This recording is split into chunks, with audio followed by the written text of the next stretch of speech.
Yo guys, what's up? It's London from LNTV, and today there's been, I'm afraid, another schedule change. The 6th Gen 1 review and the new Bully review and the Melon Charge review will all be coming after this video, and yes, again, I am doing the new Bully before Melon Charge, because I'm doing that for the anniversary party, and now 6th Gen 1 has been pushed back, but fear not, because today we are doing a very important event that I promised you guys, in case you guys have been watching this since the 2018 animated debut review of that movie.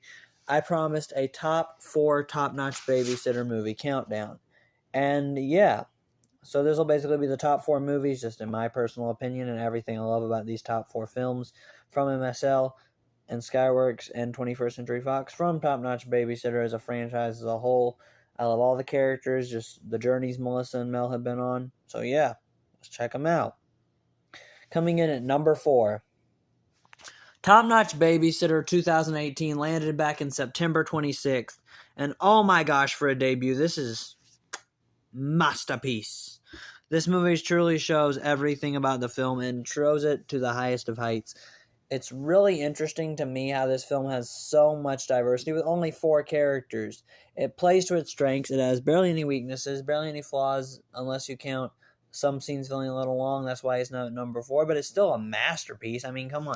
This movie has so much potential ahead of its time, so much, and it was short and jarring to people who waited so long for a saga to be rebooted, but this is the way you go down in history, with a film that everybody can remember and relate to and enjoy. In fact, even Mel shows up at the end of this movie, leaving us a cliffhanger for the sequel. So all in all, this film was really good, and a 2.9 out of 3. Next up, we have number 3, Top-Notch Babysitter 5th Gen 1 from February 22nd of 2020. This film definitely is one that I really think is great. There's a lot more of the sunshiny chipperness in both of these films, but this one just felt like it did it very underratedly and better. This film has so many good moments, classic nods to the best things about this franchise. In fact, there's just so many good moments in this movie, good villains, good characters, good memorability. This movie has so many memorable scenes ahead of its time, and it's just ahead of its time, really, coming right around the pandemic, too. This movie has so many good things about it. It's my bestie Lily's favorite movie, and we reviewed it last time on here. I'm just very proud of this film, and I'm definitely going to be scoring this one a 3 out of 3. So now we have the top 2, which, yes, I cheated the system. Okay, I will admit. I made the Calvin and Charge trilogy 3 films in the top 2. But so what? Top-Notch Babysitter has so many good films, so technically this would be like top 7.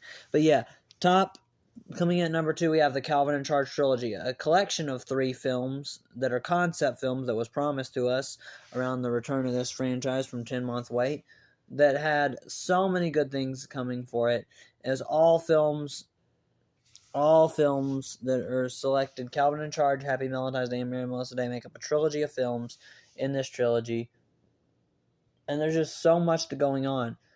There's just so much diversity. The first 3 movies has 3 villains. Next, then we get introduced to Brittany Darrell. So many more villains. So many good characters like Calvin, Sid, and Sam. Underrated classic characters. And just a really interesting story arc with Madison, too. Another underrated classic character. With them and Mac being BFFs.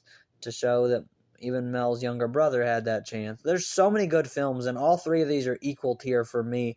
I think every one of the Calvin and Charge trilogy is just magnificent, and yeah, definitely all 3 out of 3 for Calvin and Charge, 3 out of 3 for Happy Valentine's Day, and 3 out of 3 for Mary Melissa Day. Every film's unique in its own way, and it's just a grand trilogy. But coming in at number 1, Melon Charge. Melon Charge was definitely the era that I think Top-Notch Babysitter peaked. It shows them at their finest back in October of 2021, October 21st to be specific.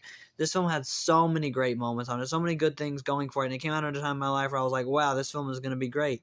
And it was. Mel was a character I really got into because of this movie. The characters just get along so well, and Melissa and Mel's friendship is forming throughout this movie. The movie just is a classic staple of Top-Notch Babysitter history, and it's one of the best films they've ever made. Honestly, probably the best. Every fan agrees with me pretty much.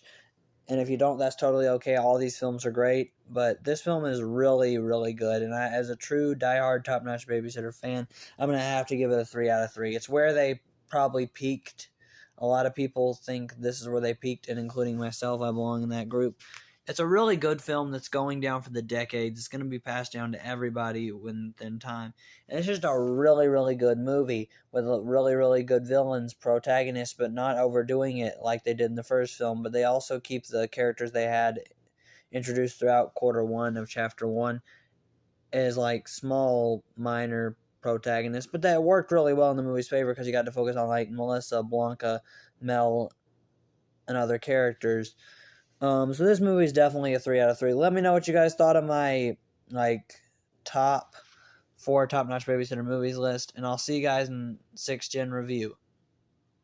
That was fun. See you guys next time. Peace.